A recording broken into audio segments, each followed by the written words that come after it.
Operation The End of the Ataman.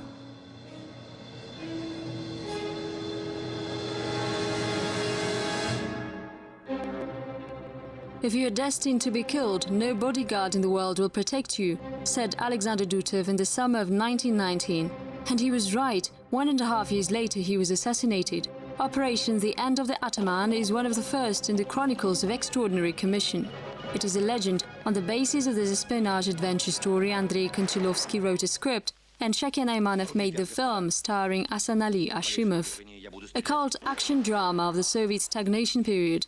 In certain aspects, it is historically authentic, but not in everything.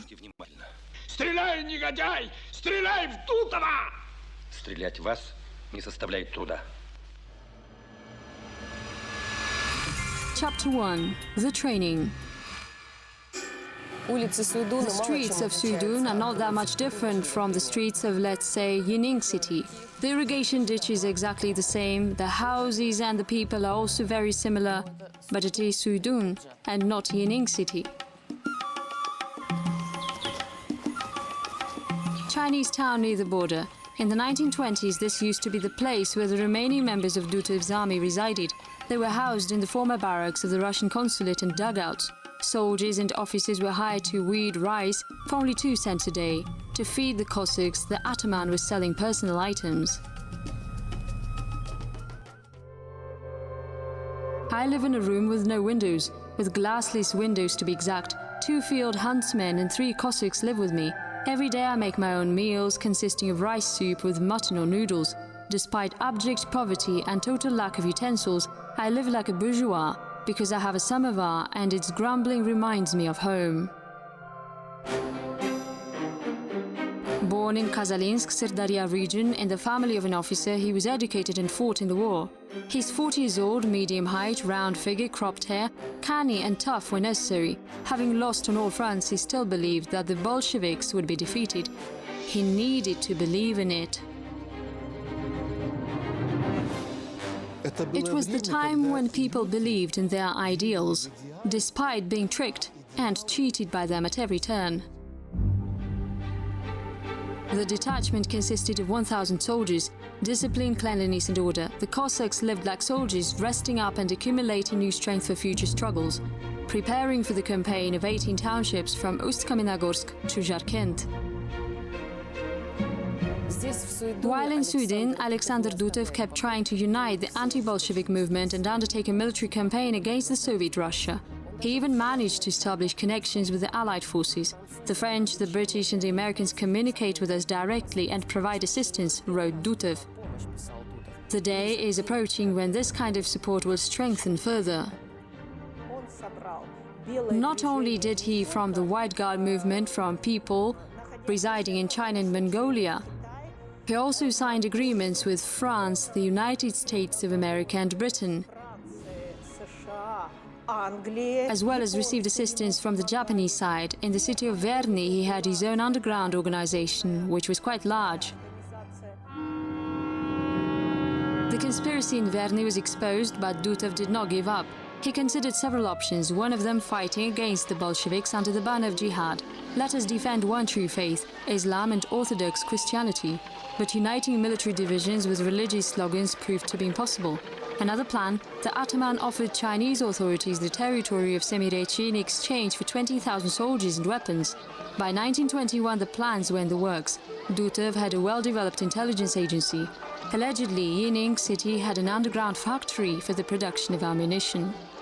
The United States political administration had their own task to destroy the counter-revolution centers abroad. Such leaders were believed to present a serious threat to the ruling regime, because these people did not leave empty-handed, they left with weapons.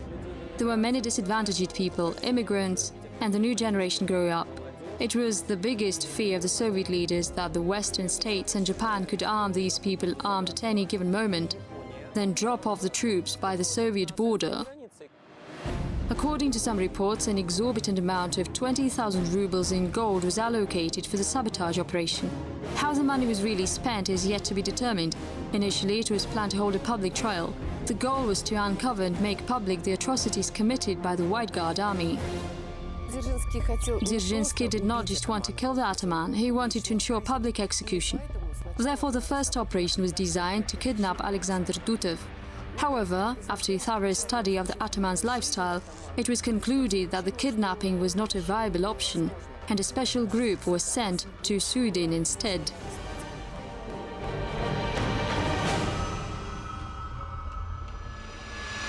Chapter 2. The Payback. The captions at the beginning of the film dedicated to the glorified security officers. The main participant of the operation is Kasim Khan Chanyshev. Clearly, everything else is fictionalized, including Kasim Khan's background. According to one theory, Kasim Khan Chanyshev was a smuggler. He brought opium and deer antlers to China and smuggled gold out of China. A smuggler, an opium trader and a rich man. Well, Chanyshev's princely family, he was a Tatar, but they remained in Semirechye and Xinjiang for a long time. He was a young, 25-year-old local Tatar man.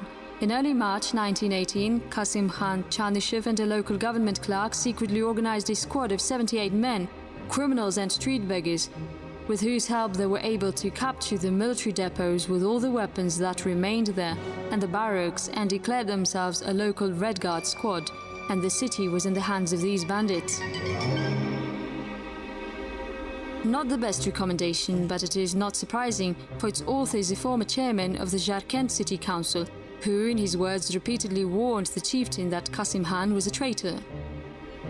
According to some reports, Dutov was introduced to Chanyshev, the chief of Jarkent police force, by Father Jonah, of whom there's a lot of contradictory information. He was called the agent of the Bolsheviks, the head of Dutov's counterintelligence, and in the foreign Russian Orthodox Church, Father Johar was canonized as a miracle worker. And another version. Kasim Khan's uncle was friends with Alexander Dutov. Naturally, the chieftain trusted Kasim Khan. They had some common business, and of course, Kasim Khan Chanyshev was a frequent guest in Alexander Dutov's home.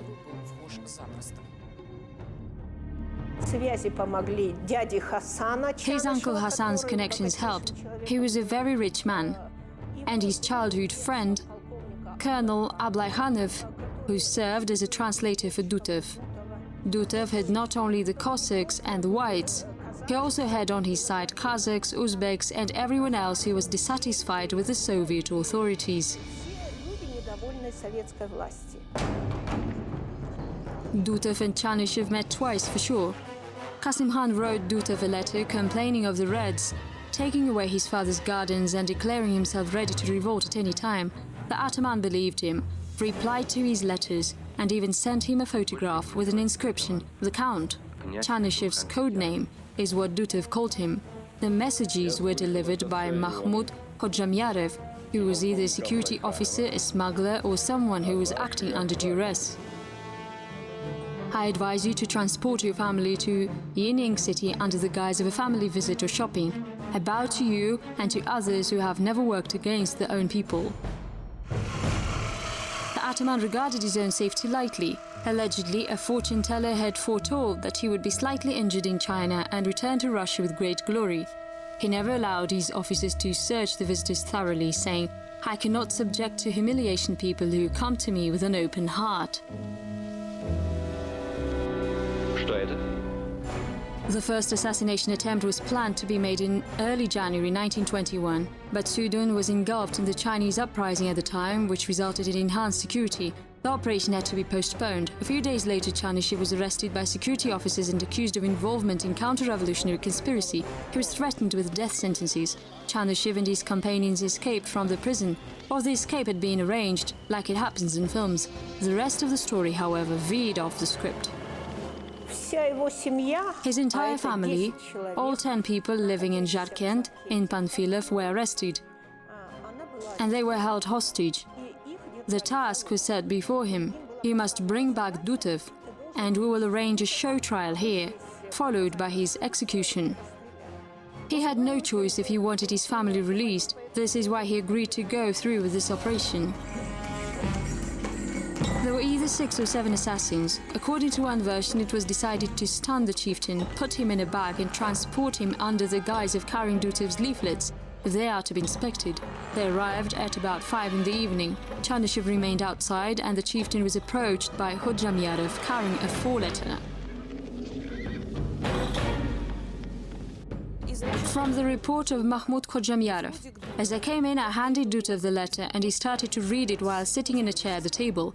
While he was reading, I quietly pulled out my revolver and shot Dutov in the chest, after which he fell off the chair.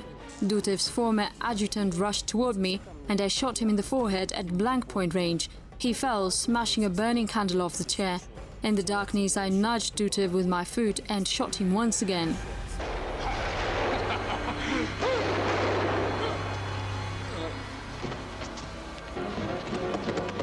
The assassins left unhindered. Chapter 3: The Success and the Payback. 2 months before his death, Alexander Ilyich wrote a will. He left all his property to his daughter and common-law wife, Alexandra. It was she who heard the noise and came out. Allegedly, the Ataman said, "That scoundrel, he shot me in the arm," and even managed to walk to his own bed. The doctor came in the morning, but it was too late. Dutov died on the 7th of February 1921.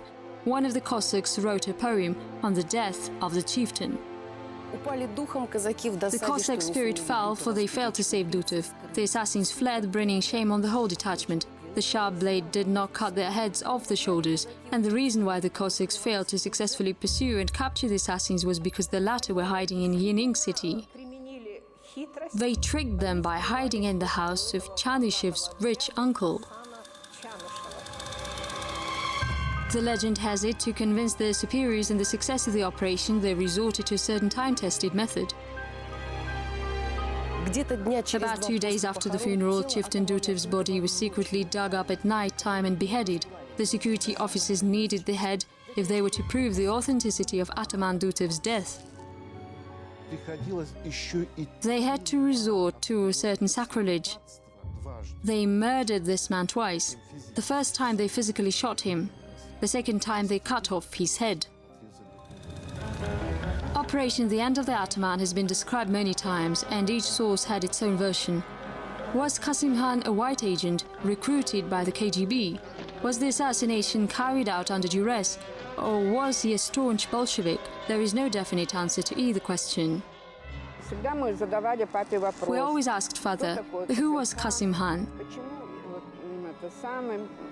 And for some reason he always evaded this question. Counter-revolutionary charges against Chanyshev were dropped. Attentive treatment is required of the Soviet authorities. The said friend cannot be arrested without the knowledge of the plenipotentiary representation. For leading the commando operation, Qasim Khan received the Order of the Red Banner, a gold watch, a revolver, and the position of the chairman of Jarkent Extraordinary Commission. The rest of the participants of the operation were also adequately rewarded. For the successful operation, Mahmud Khodjamyarov was awarded a gold watch and a revolver. Felix Edmundovich personally handed him the gun. It was engraved with the inscription, "For personally carrying out a terrorist act on Chieftain Dutov." But no engravings or awards could save them from what was coming their way. 3 attempts were made on Khodjamyarov's life. In 1937, his wife and small daughter were hacked to death with an axe in their own home. Presumably, it was the Cossacks' revenge for the slain chieftain. In the same year, Mahmud was arrested, accused of involvement in counter-revolutionary activity and executed. Chanyshev's fate remains unclear. According to some reports, he was arrested in 1932 and shot while trying to escape. According to other data, he was taken later, in 1937, and executed in Alma-Ata. He was arrested as a Japanese spy, just like my grandfather, Kasan. Other members of the special operation also died in 1930. The fate of some of them remains unknown.